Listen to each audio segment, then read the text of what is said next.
ეხა მინდა ყველაზე მთავარი ვთქვა რა, ყველაზე მტკივნეული და წლებია მტკივა და მესიზრება ხოლმე რა. ეს იყო ყველაფრის აპოგეა, სტუდენტებს ხვდება სააკაშვილი რა.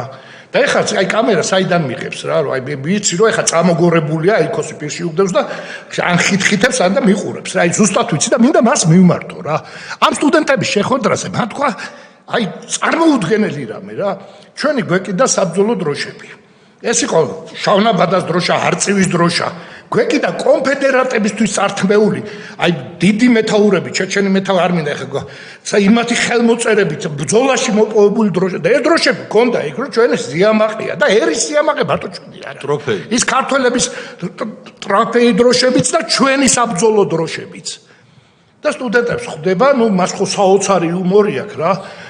და ეხლა მიშა ხომ ისმენ რა და მოისმინე რა რაც მინდა გითხრა და სტუდენტებს ეუბნება ეს რამდენიმე სტუდენტმა სხვა ჩვენს დარბაზს ვაკვირდე თავი ჩაქინდრა იმიტომ რომ იმ სტუდენტებშიც ხო ზოგს ქონდა დაიქრინჯნენ როგორც სააკაშვილი საოცრება თქვა რა თქვა ტრუსიკები ქონდათ გამოფენილი ამ დროშებზე იძახის რა სუ ტრუსიკი და ლიფი რო გეჩვენებაში რა ვამტყოფო არ ჩვენ წინაპარს და არ ჩვენ შთაომავალ სამშობლოს დაცვა არ დომებია და არ მოუწევს რა შენ ხარ ბებუთოვის შთაომავალი მეფე ერეკლესო მეზარბაზნები არ ყავს ისახარ შენ და შენი გენიც ეგ არის დლიანად ის კაკებეშტიკი ბიცა შენიანად რო იცოდე რა ბიშა რა აეგახარ შენ რა ხო და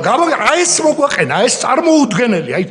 წარმოიდგინეთ რომ თურმე ტრუსიკებიც გავფინეთ იქ და რას ტრუსიკი რას დაარქვა საქართველოს თავარ ღირსებებს კიდევ ვიძახ საბრძოლო დროშებს რა